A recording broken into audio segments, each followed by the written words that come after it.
Welcome to our Sunrise session. My name is Mark McClellan. I'm the Vice President of Research, and very happy to have all of you returning, or many of you returning, and some of you new faces here joining us. This is always a special occasion for USU to reach out to the community and connect with our faculty, researchers, extension specialists, and teachers. And we're very excited today to be having a tremendous presentation. But as always, our tradition here, we talk about upcoming ones. So first, I'm going to remind you that at your table is a flyer for our next one. And our next Sunrise session will be in August 7th, where we'll be hearing from Jeannie Johnson, one of our professors of political science. It promises to be a great program. We have some special guests with us today. Member of the Board of Trustees, Mark Holland, I believe is here. Mark, in the back. Glad to have you here.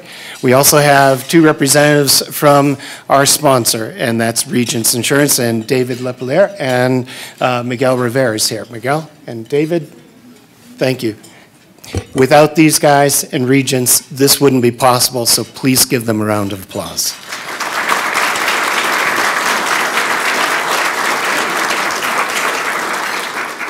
And now, without any delay, let me introduce our president, Stan Albrecht.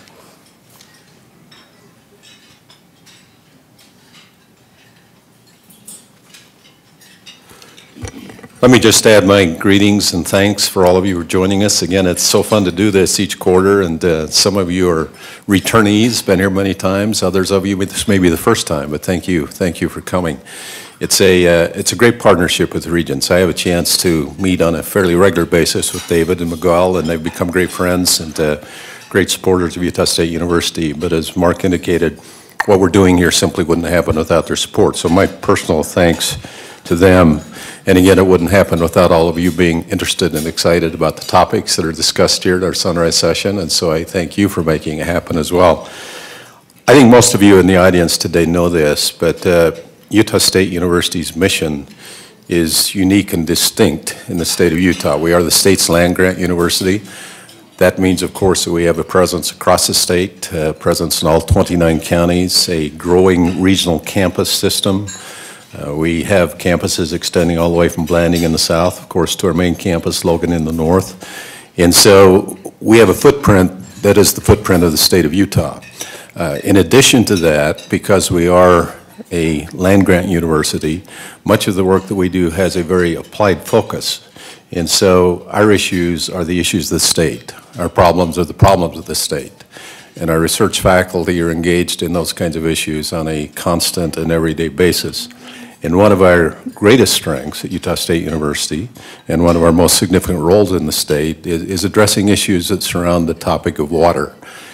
We've been doing that from the very beginning. If you were to take time to travel the world, you would find products of Utah State University, and particularly products of our College of Engineering and our water lab around the world. Certainly a huge presence in the Middle East. A number of years ago, I had the opportunity to visit the Dominican Republic, where I discovered that many of the chief government officials, particularly in areas of irrigation engineering, were products of Utah State University. And so it's not just a statewide presence, it's a worldwide presence as we take the excellence of our research programs around the world to address issues of importance to the world. And so we play a vital role, and we think that vital role is really enhanced this year because we have declared this to be the year of water for Utah State. And so we are engaged with communities, municipalities, with cities, with our political leaders, with others around the state to look even more carefully at some of the major challenges that Utah as a desert state faces in addressing critical issues of water. And so you will see us around the state over the next number of months, not just our research faculty, but others of our team around the state looking at the kinds of issues that are important to Utah's future as those are affected by water. And I just would like to call your attention to public radio and the fact that they are really focusing on the source, water at the source. This emphasizes Utah State University, but they will also be looking at some of the research by following teams around the state as they address serious and important water issues. And so Keep tuned to public radio, to Utah State University's public radio system around the state, and you'll get some great stories of some of the things that we're doing. We're honored this morning to have the opportunity to listen to the individual who is director of our Water Research Lab, McKee. Mac and I go way, way back. He reminded me this morning of the first time we met, both as very junior, recently minted faculty members at Utah State University. That started a friendship, a partnership that has continued over the years, and I appreciate Mac personally. But I also want you to understand this is a man of great statewide, national, international reputation with projects he's directed around the world, and so brings great expertise to the issues that he will discuss this morning. So if you would join me in welcoming Mac McKee as our morning speaker. Mac?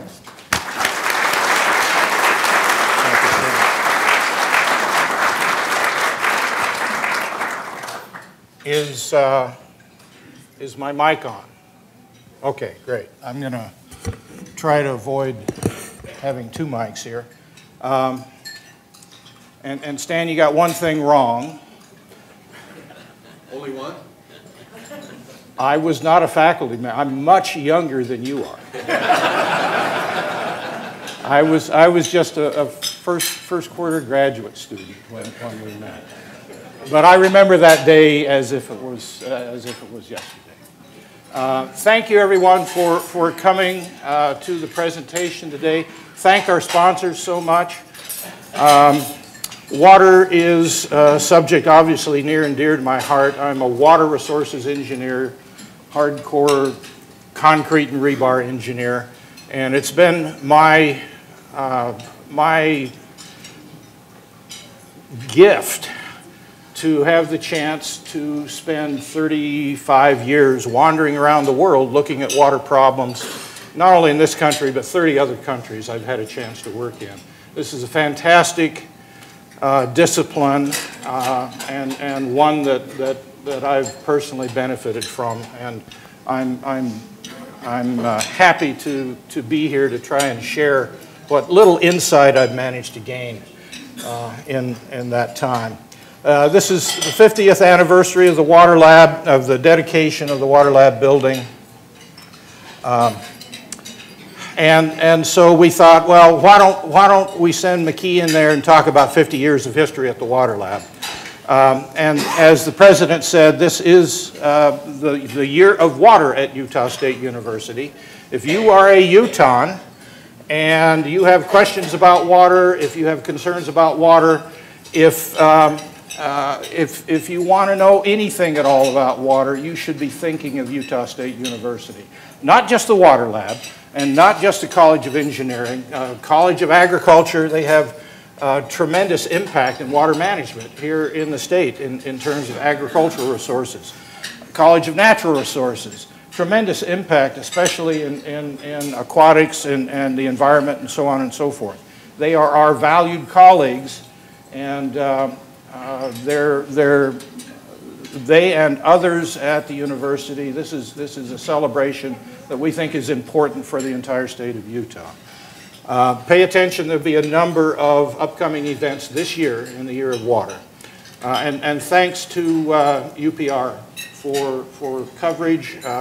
Listen to them, they do a great job. We're going to start out by, let's see, this is axiom number 5. Any mathematical system, any formal mathematical system must have 5 axioms from which you can build an entire set of mathematics. And so this is my 5th axiom of water resources engineering. I actually have 6, which means the system is overdetermined and nothing can happen as a result. An economically, politically, socially viable society requires a dependable water supply, and you also have to manage lots of other stuff relative to water. And so instead of talking about 50 years of history at the Water Lab, I'm going to talk about 12,000 years of water management history, starting right here where it all began. Jericho is the oldest, more or less continuously occupied city on the planet because and this, I don't know if you can see my pointer, this is the old tell where the ancient city of Jericho was. The modern city is up above the photo and north is to the left. The ancient city has been more or less continuously occupied for 12,000 years because a spring, which comes up right here, and they pipe it across the road into a pump house from which it's distributed.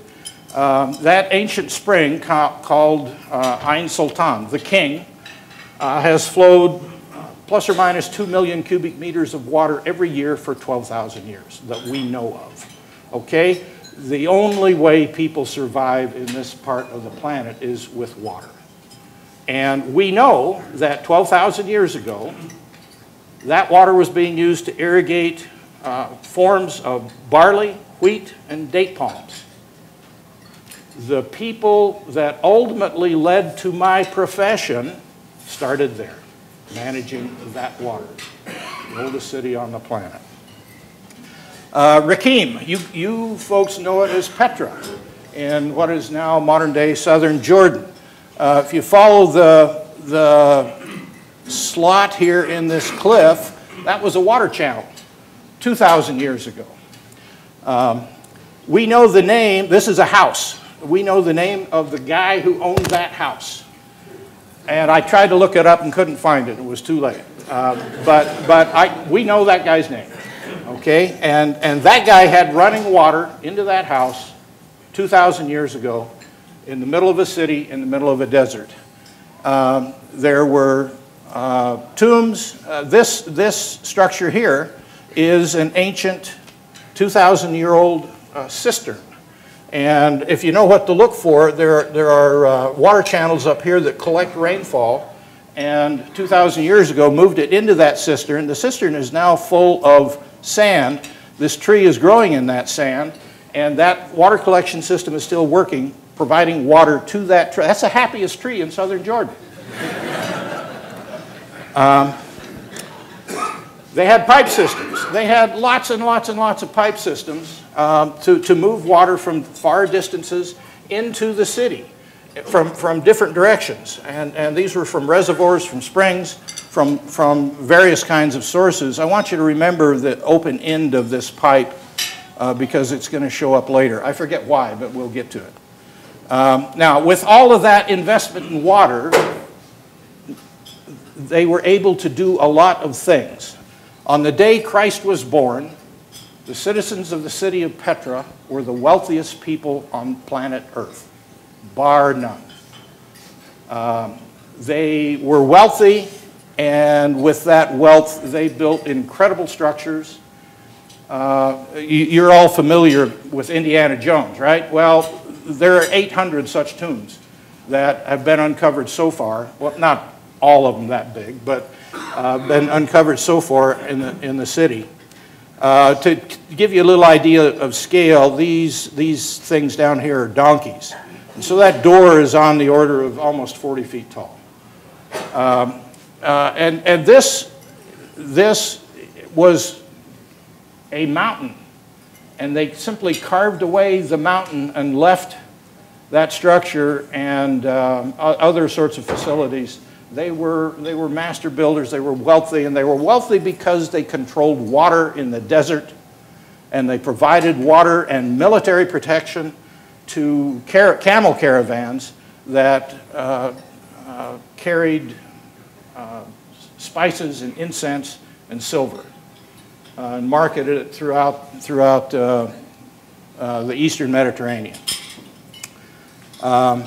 They had some freestanding buildings, an amphitheater carved out of solid stone that seated several thousand.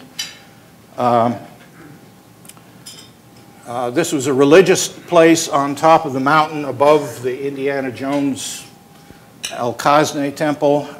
And those are monoliths that were left there after they took the top of the mountain off. So they carved away everything they didn't want and kept what they wanted. A major temple complex called the Grand Temple downtown in Petra, and it's hard to see this laser, but off to the left, only this past year, this was thought to be a marketplace 2,000 years ago. Turns out it was a big pool complex with running water and gardens and fountains and so forth in the middle of a desert. They were master engineers and water managers. They had water coming from all kinds of different directions. They had ways of measuring how much water they had in storage and measuring flow rates.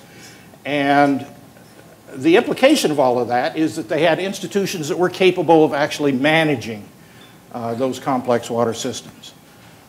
These same things happened in other parts of the world, in the Tigris-Euphrates Fertile Crescent, and in the Nile, and in the Indian subcontinent, the Indus, Ganges, Brahmaputra, the Yellow and other rivers in China, the Mekong, the Mahaveli in Sri Lanka, the Hohokam and Anasazi societies in the western U.S., the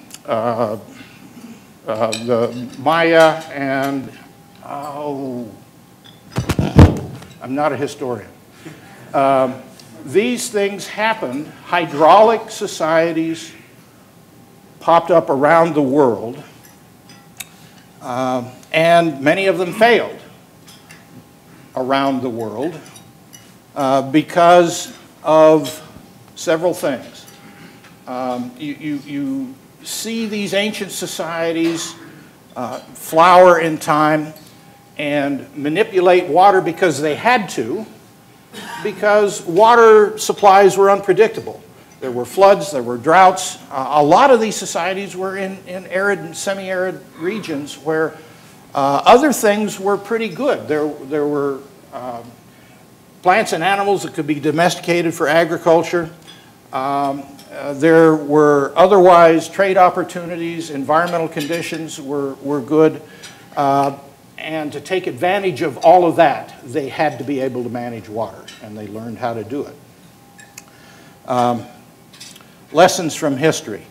Much of the rest of what I'm going to talk about involves M-cubed, monitoring, modeling, and management. And failures in those things, which lead to societal, economic difficulties and potentially failures, entire collapse of societies. If you don't get those things right, then you might be in trouble. Anyone know what that is? That's called a Nileometer. That helps. This is a spot where in ancient Egypt, this particular Nileometer, it's on the Nile River, as you might expect, and it's a place where water elevations were measured at certain times of the year by people capable of making those measurements. These were largely priests of a certain variety. This one is on Elephantine Island on the Nile, and what they would do is record at certain dates the elevation of the Nile at those locations for thousands of years. And they began to relate the elevation of the water at that time of year to subsequent crop production and yields. And so they could make a measurement here and provide a bit of a forecast for how much food there was going to be later on. And maybe get some insight into water management and irrigation schemes downstream.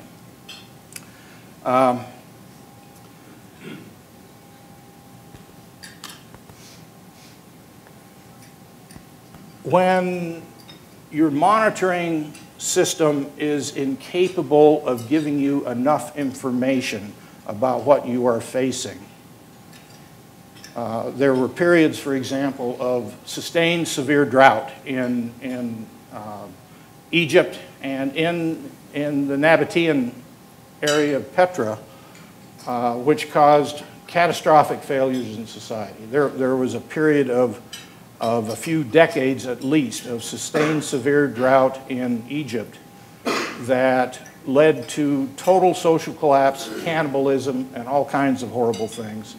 And their monitoring system was not capable of telling them what they were facing. Modeling. Remember that pipe, the Nabatean pipe. If you look on the inside of this, you'll see the inside is grooved. What those grooves do is provide some really interesting hydraulic behavior of water flowing, for the water flowing in the pipe, such that for the same drop in elevation, A Nabatean pipe could carry 10 to 15% more water than a Roman pipe of the same time frame. So these guys weren't just hiring Romans to come in and do their work for them because they would have had Roman pipes. They had better pipes. These guys were better engineers than the Romans in many ways. They understood the physics of hydraulics at some level. In terms of modeling, modeling is used to do two things. It's used to help you understand the physics and the biology and the economics and the sociology of the water system you're trying to manage. And if you can't do that, then you can't manage it.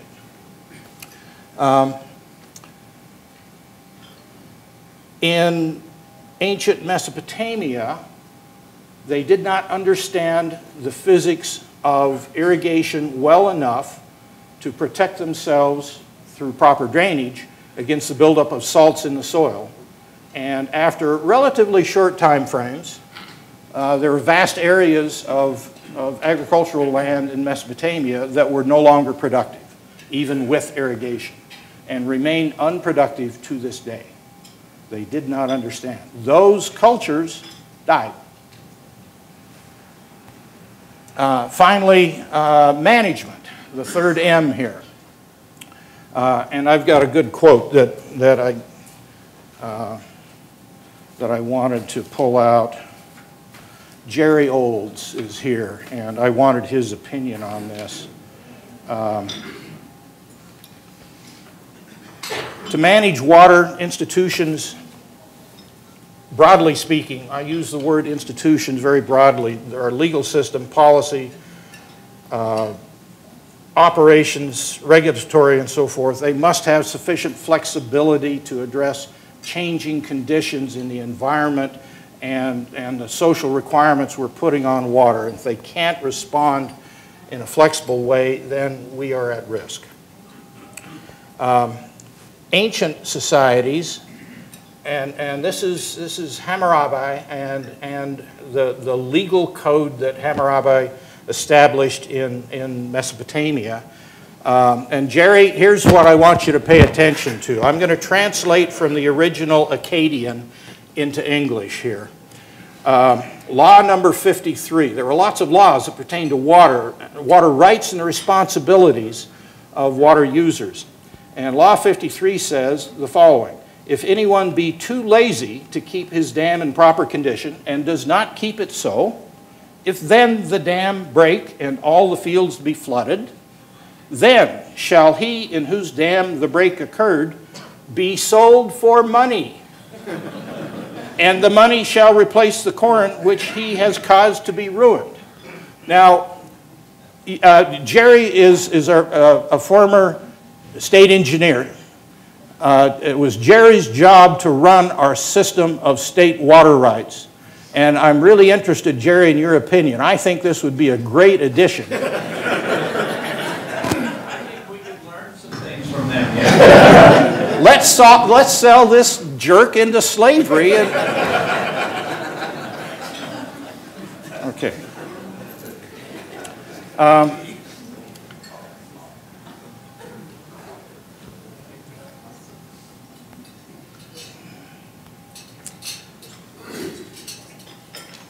In 106 AD, the Romans moved into southern Jordan and made the Nabateans a state of Rome. And they did that because they wanted the money. Okay, so all of a sudden the income the Nabateans had dried up, and the administration of the area went somewhere else who didn't care about the problems, including the problems of water in that area. Almost simultaneously with that, there was a shift in the climate in the eastern Mediterranean that produced much, much lower water supplies in the region. And in 363 AD, there was a major earthquake that seriously damaged a lot of the infrastructure, including water in the area. At that point, there was not the financial resources to be able to respond, to repair and maintain the system. There was not the political will to do so.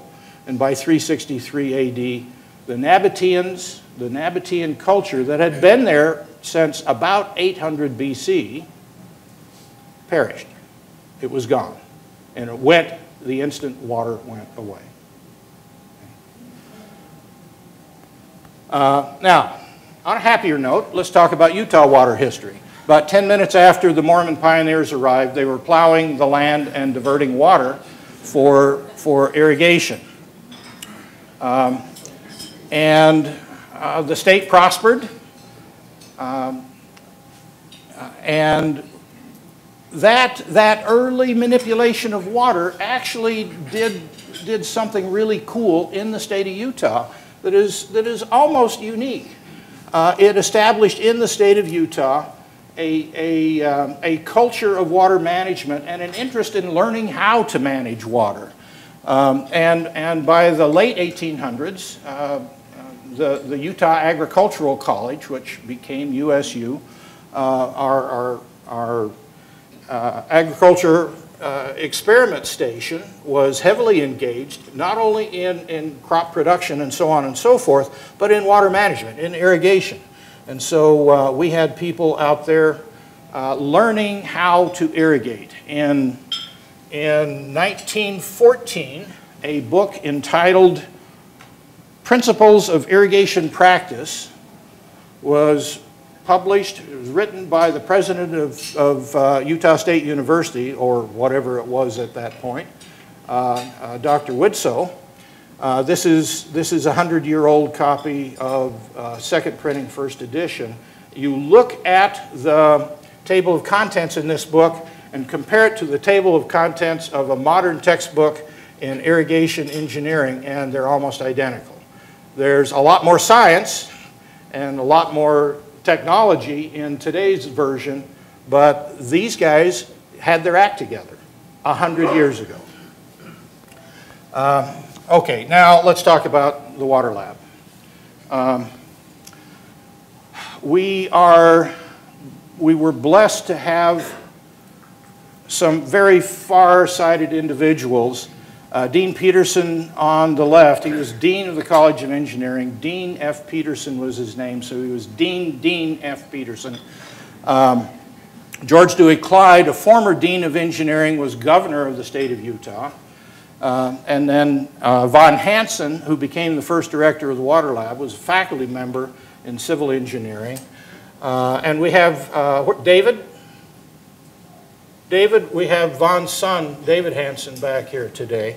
Those three gentlemen are the reason that we have a water lab at Utah State University. And the water lab at Utah State University provided the framework, the model for the founding of 53 other water research centers at universities across the country. We were the first. We're still the biggest. I think we're still the best. This is sort of groundbreaking construction activities back in 1964. There's the original building right below First Dam. I got to tell you, those of you who find yourself wandering around lost in Logan at some point, or northern Utah generally, you want to see some really cool stuff. You want to see what the future is going to look like in water resources. Give us a call. Come to Logan and let us give you a tour of the facility. Faculty, staff, and students, we have over 200 people that work at the building. We have research and training programs in every county of the state of Utah.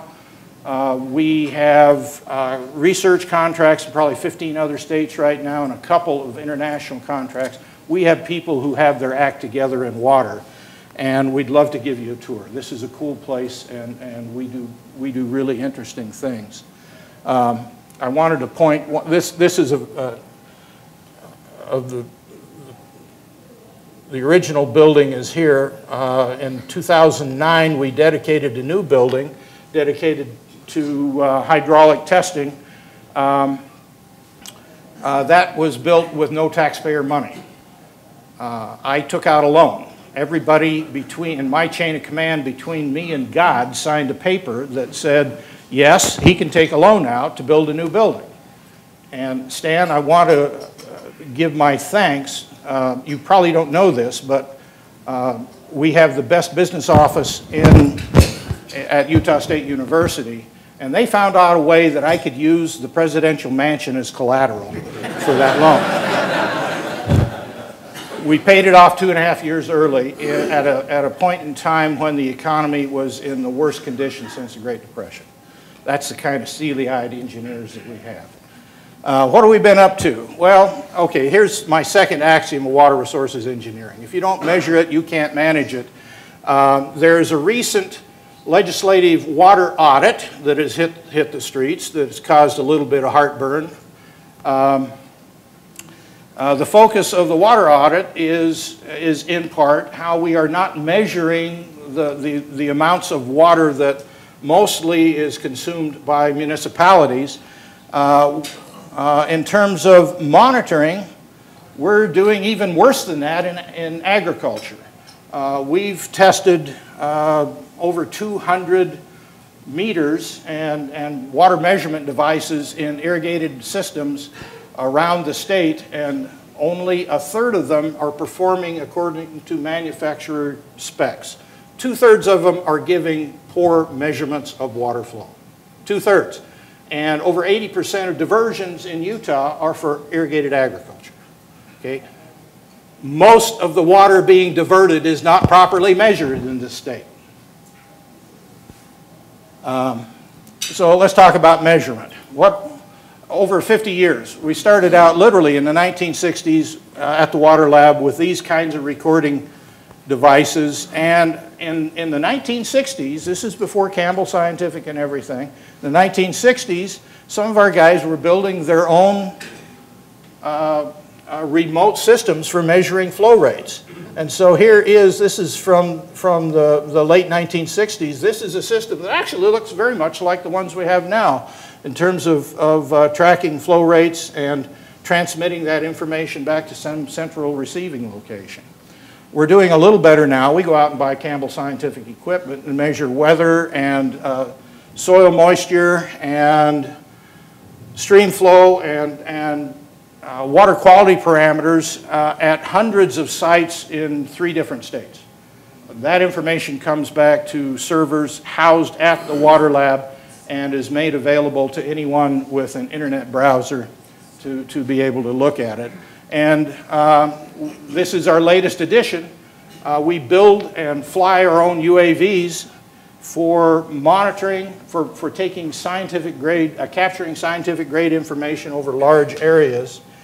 And here is a launch. This is in slow motion. So you can see it's a little bit of a violent experience. That aircraft experiences 9 to 10 Gs at launch. And it's carrying $25,000 worth of instrumentation. And as violent as the launches are, the landings are even worse. And I want my money back. And we have a stable of young engineers who are getting a world-class education, building those things. And we're using them in Utah, 8 other western states, as far north as above the Arctic Circle and as far south as coastal Texas, to look at water and water-related issues. This is imagery over the Bear River Bird Refuge in the visual spectrum, a false grayscale of the same area in near infrared. Humans can't see near infrared. And what do we do with that? We train a computer model to recognize pixel by pixel what's on the ground at better than 95% accuracy. Different colors mean different things, but the thing of interest is the red here, the bright red. That's Phragmites australis, an invasive reed species from Australia that is taking over North American wetlands, including Utah. This has tremendous negative implications to the Great Salt Lake system in terms of habitat. It is a horrible threat. And the problem is, it's out there hiding from us. It's hard to find unless you go look at it. Well, we can look at it from the sky very quickly, very cheaply, and at better than 95% accuracy, tell you exactly where it is. So this is a flight from June. We can fly again in July, August, September.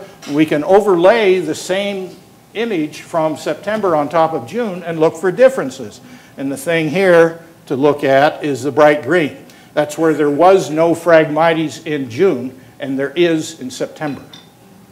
So we can tell them exactly where they lost the battle against Phragmites and how many square meters the fight cost and what habitat was displaced.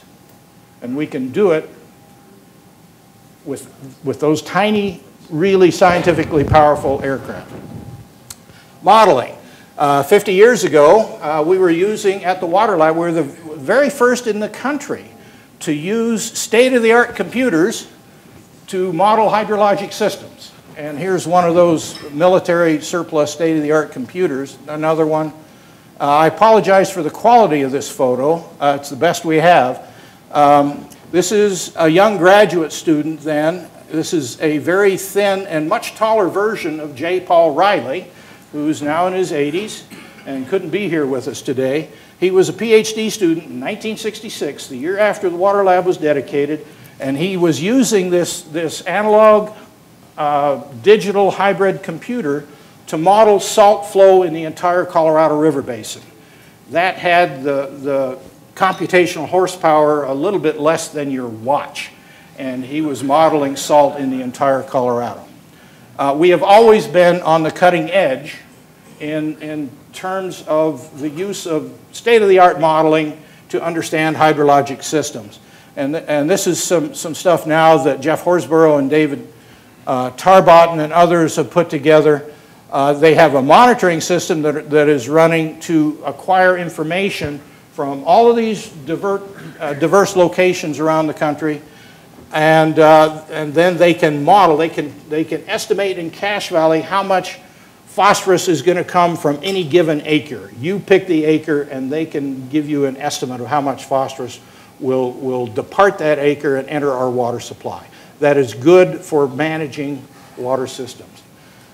A colleague of mine, Alfonso Torres Rua at the Water Lab, has built an automated system for using Landsat data. It's totally automatic, using Landsat data to monitor crop water use and provide information to farmers and irrigation system managers that is useful in irrigation. And you can access it with a website, but if you have a smartphone, you can wander out in your field and stand at a particular location, and it can pull up information about that spot. This helps in terms of water management, we hope. Management, the old rainmaker, some of the signage that you see on the roadsides, some of the signage was selected on the basis of how well it could be shown to be visible when you rain like crazy on it with our rainmaker. That rainmaker is still in action. It's now 40+ years old. We did some early work in cloud seeding, and to this day the state still seeds some areas to improve precipitation. We've worked with Hill Air Force Base on groundwater contamination control for more than a decade now. TCE contamination in the groundwaters at Hill Air Force Base. For 150 years, there was a great debate about what caused the gyres in the Great Salt Lake. Well, a couple of years ago, one of our guys, Bob Spall, figured it out and has a fantastic model for circulation in the Great Salt Lake, and it'll tell you about salt and all kinds of stuff if you're worried about lake levels rising or falling and how to manage it, brine shrimp production, and so forth. ATK asks us to help them monitor and manage the fallout from one of their rocket motor tests that kicks all kinds of debris and chemicals up into the sky 20,000 feet. Well, all that stuff comes down on the ground. And the question is, where will it fall, and how bad is it going to be? And what can we do about it? So management. I think this is the last one. Millsite Dam down in Emery County. The spillway on Millsite Dam is capable of handling only about 1/3 as much water as it legally must handle. And It's a duckbill spillway. And the Division of Water Resources came up with a design that is a labyrinth weir design. They designed a new spillway, and they did that by reading the publications that Blake Tullis in the Water Lab generated over the last 5 or 6 years. Blake is the world's foremost authority in crazy weir designs like this, which you are going to see more and more of. And so now the spillway at mill site is going to be replaced by something that looks like this. That would not happen if the Water Lab didn't exist. It would not happen in Utah. And you're going to see these kinds of things crop up around the world now. About 1 in 3 large models we get is a labyrinth weir design at the Water Lab. Okay, challenges for Utah's water future. I could talk about a lot of things. We could talk about emerging contaminants, pharmaceuticals, and metals. I'm not going to talk about that. Nanoparticles in the environment. Everybody's really keen on nanoparticles. They can attack cancer and everything. Well, eventually they're going to get into the environment and into the food you eat and into our ecosystems and so forth. No one knows what any of that is going to cause, but we don't have time. I'm not going to talk about any of that stuff. Environmental services. We do a very, very poor job, we being the U.S. and the world generally, a poor job in understanding the economic benefits that we get from environmental services and wetlands and riparian habitats, river corridors, and so forth. Environmental benefits have economic values that we do not track, and we're pretty stupid in not recognizing that. But I don't have time. We can't talk about that. And there are a few other things I'm not going to talk about. Okay? But I'm going to talk about this. This takes just a minute. I'm almost done. This takes a minute to set up. And the first time you see it, and we only have time for one time, there are several things you have to pay attention to. First, the colors on the map are going to change. And some of the colors will be cooler and some of them will be warmer. At the top, there's right now it appears annual JD 1881-1890. That represents a 10-year period over which it's taking the average temperature at every point on the globe, okay? And it'll display it on the globe, but not quite, hang on. The gray area, it means we don't know. The anomaly versus 1951 through 1980. What it will do is take a 10-year moving average temperature at a particular spot and find the difference between that average temperature and the 30-year average temperature at that location, okay? So it's using the 1951 to 80 as a baseline, and the warmer or cooler colors you will see report to you how far away a given spot on the planet is or was at that point in time from that 30-year baseline, okay? That's an anomaly, and I probably really confused you. But it'll become apparent as we play the video.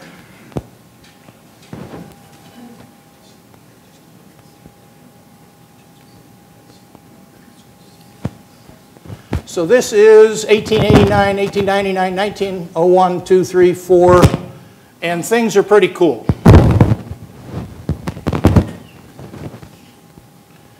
And we're up to 1920s. Large parts of the world are gray because they had insufficient data from those locations to be able to make a statistically meaningful estimate of the average. 1950, so we're into the 30-year averaging period, and things are mostly white, which is what you would expect because that's when the average was taken. So the departure from the average shouldn't be very much. These differences are in degrees centigrade.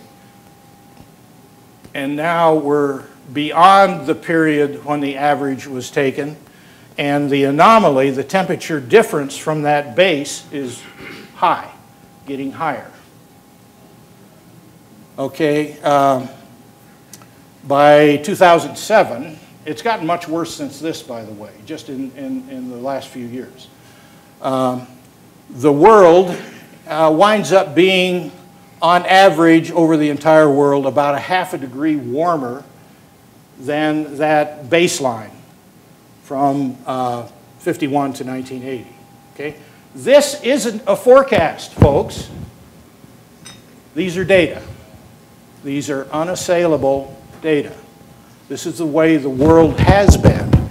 And since the 1880s, we're almost, not quite at 1 degree centigrade on average around the world, almost. It's about 0.8, I think, degrees centigrade warmer than we were then. That's undeniable.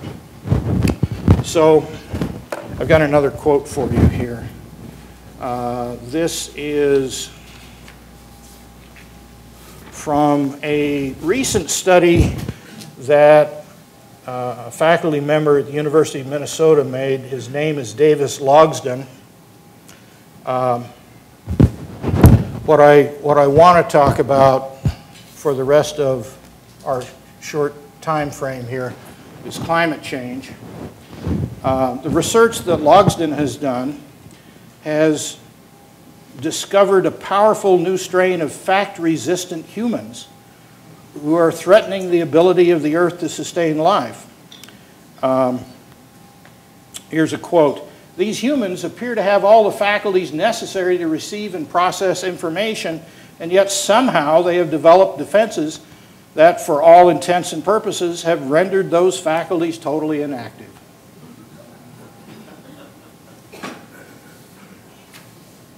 The normal functions of human consciousness have been completely nullified, he says. And there's some follow-on research. It's preliminary, but he says, our research is still preliminary, but it's possible that these humans, these fact-resistant humans, will become more receptive to facts once they are in an environment without food, water, or oxygen. Okay. So at this point in my life, I no longer want to debate, is it happening or not? It is. There's history. And my interest is in what the heck are we going to do about it? The best science available indicates that Utah will experience a significant shift in the timing, quantity, and type of precipitation that will happen to us in the future as climate change exerts itself. This is going to happen. As of April 23rd, the western U.S. is in a very serious drought, with California and Nevada really getting hammered. Who cares about Nevada? It's a desert anyway. Texas and Oklahoma also in very serious drought. My colleagues in Texas struggle with this right now. Utah is somewhere in the middle. I don't even see my laser anymore. There it is. Utah is somewhere in the middle. And we have a little tiny dinky corner of the state that is abnormally dry. Everybody else has experienced moderate, severe, or extreme drought. Fortunately, we're not as bad off as California, which has exceptional drought throughout much of the state. Okay, these are conditions today. As of April 1st, California watersheds, the snowpack was 5% or less of normal. And the forecast for runoff was less than 40, for the remaining year, was less than 40% of normal. If Utah faced 5% snowpack, there would be people screaming in the streets to do something about it. This might well become something that looks like the new normal, and I'm not sure we're ready for it. Okay, so I've got some questions. And I'm just going to ask them. I don't have answers, but I know where you can find some answers. How can we modify the operations of our reservoir transmission and distribution systems to adjust to these changes in some sort of approximately optimal way? Has anyone looked at that? That's a very difficult question to answer because we don't know what the future precisely is going to look like. We know it's going to have a lot of uncertainty. We have to be able to address that uncertainty in the operation of our future systems, because I don't think anybody's going to give us trillions of dollars to build new systems. We're going to have to operate the systems we have. So And they're all designed predicated on a snowpack sort of hydrology, and that's going to change. And who's looking at the operational and economic and environmental consequences of those changes in the state of Utah in detail? This is a hard problem. Fortunately, we've got David Rosenberg and David Stevens and others at the Water Lab who know how to address that kind of stuff. Second question. What will be the impacts of these changes on our environmental systems and the benefits we derive from them? Again, with so much uncertainty, the future hydrologic conditions changing in ways that we can only guess at right now, how are we going to respond to those and preserve the valued environment that we have in this state? We have David Stevens and Karen Kettenring. We have others of my colleagues in the College of Natural Resources who know how to respond to those kinds of challenges.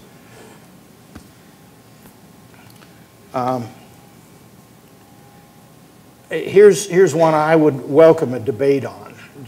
New storage and import systems versus investments in monitoring and conservation.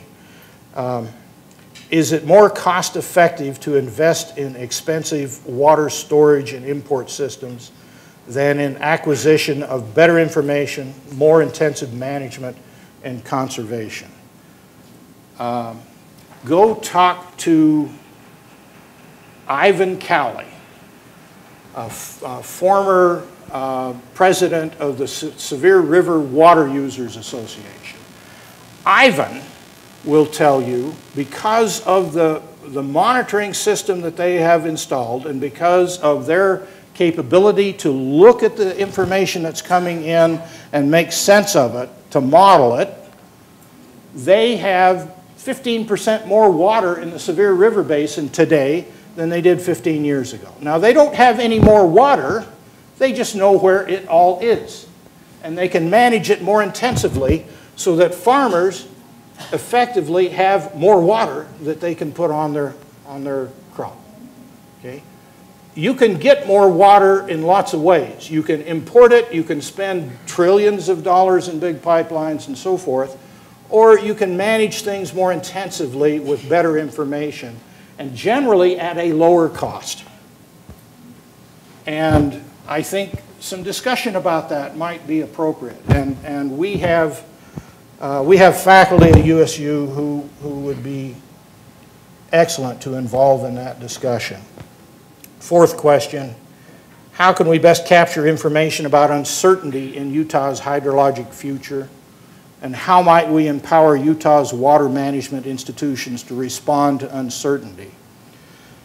We have advanced modeling techniques. We are now capable of forecasting Great Salt Lake levels 15 months in advance. Okay? These are some 12-month ahead forecasts on flows in the Yellowstone River over in the Uinta Basin. As I said, we are on the cutting edge of modeling, hydrologic modeling at the Water Lab. We have been for 50 years. And these sorts of tools are available. And one of the cool things they give you, the gray area, that's the 95% confidence interval on the forecast. We can quantify the uncertainty in the forecast. And it would be, as a land-grant institution, as the President said, this is information that we think has is of value to the state of Utah, and we need to find ways to get it out there and into the hands of the people that need it. Finally, are we sure that our system of water rights is up to the challenge of a more highly variable climate? Can it respond to a changing climate in something that approximates an optimal solution for Utah? Or is it just going to be too hard to mess around with it and maybe modify it so it could be more responsive? I don't have an answer to that. In fact, I don't I would probably over a beer tell you what my own personal thoughts are.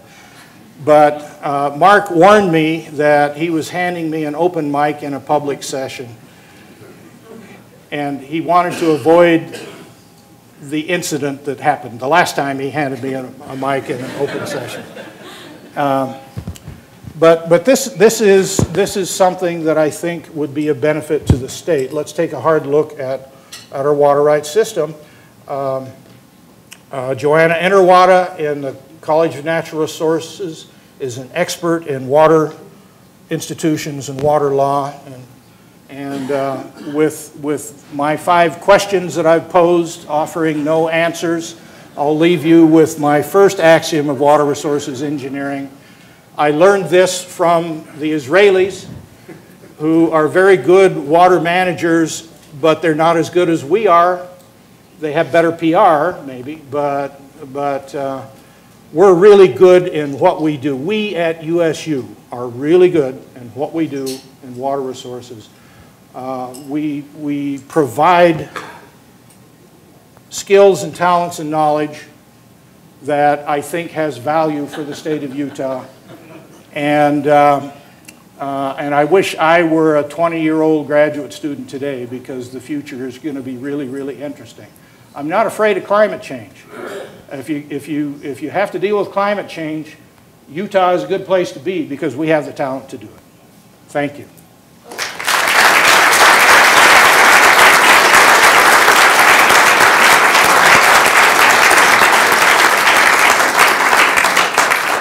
Is there a question or two for Professor McKee? Yeah, Max, thanks for a very enlightening presentation. I was really excited to see the pictures of Petra. A bunch of us from the state of Utah happened to be in Israel and Jordan a little bit over a year ago on a trade mission, and really captures the essence of what we're struggling with. I know in the last about 3 years we've had a EPSCoR team, Utah EPSCoR team, that has been around the state collecting data on water. I'm curious how well that team has been able to integrate their insights into what you've got at the Water Resources Lab, and I think that team, because it's spread across all our higher education institutions, would be a great way to create the advocacy for what you're talking about in every corner of the state. Are they working closely with your team, and do you see them as a potential for advocacy on these topics? The EPSCoR Utah team includes several people from the Water Lab. So the answer to your question is yes. I have to come up with the matching money. That's a $20 million project. That's really great, except, oh, you got to have a lot of matching money. And so we are, at the Water Lab, we are contributing very substantially to the EPSCoR effort. Those of you who might not know, this is a joint project between USU, University of Utah, and BYU principally. We have scientists at each of those organizations, and at each university, it's multidisciplinary. We have, on our team at Utah State, we have people from the College of Engineering, principally the Water Lab, also College of Natural Resources, and some folks from agriculture, I believe, as well. And this set of problems, this set of questions, needs an ecumenical approach. And I would even welcome people from BYU and the U to get involved. Yeah, Conley.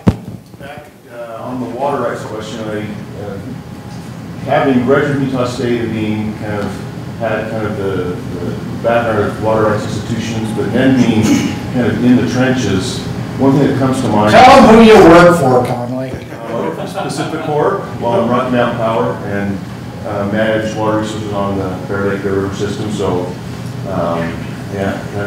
came back home, came to Salt Lake to work in the Bear River Basin. But Conley is one of our products. We're proud. Conley is one of the students who got his master's degree at Utah State and worked at the Water Lab.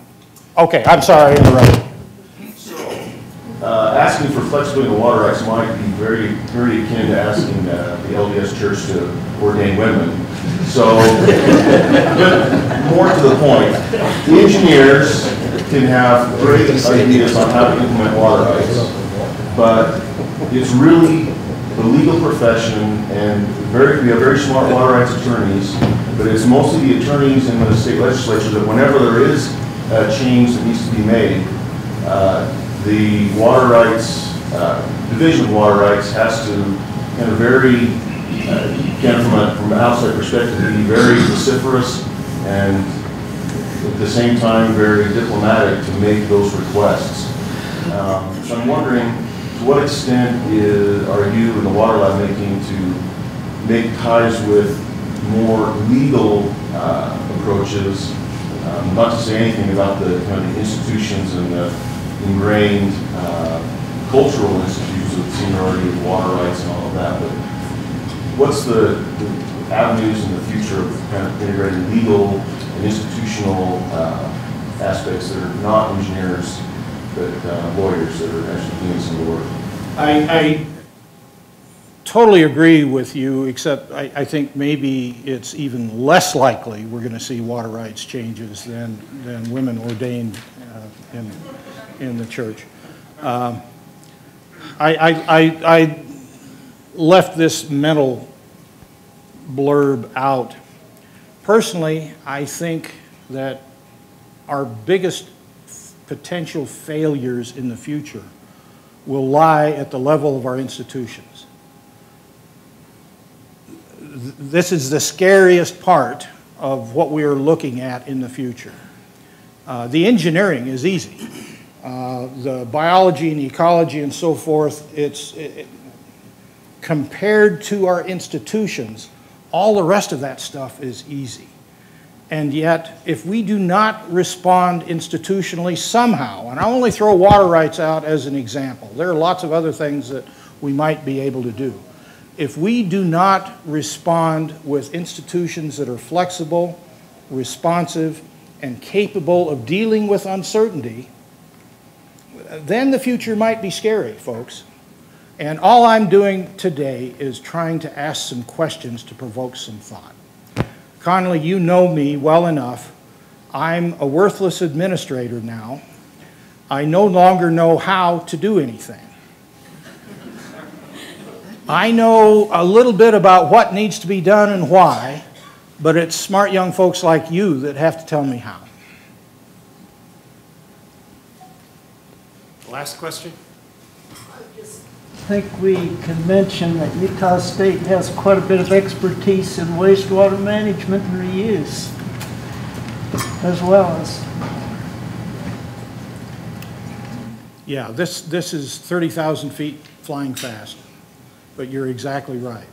Wastewater management, water treatment, some of those hundreds of problems that I did not talk about, we've got a lot of those bases covered. Utah is lucky to have the talent that we have in the water sector.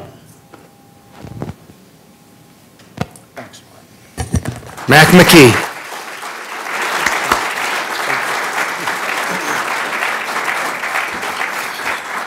And from one useless administrator to another, congratulations, great job.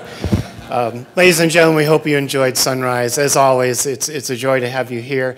Come back, be with us August 7th, mark your calendar, and join us for the next one.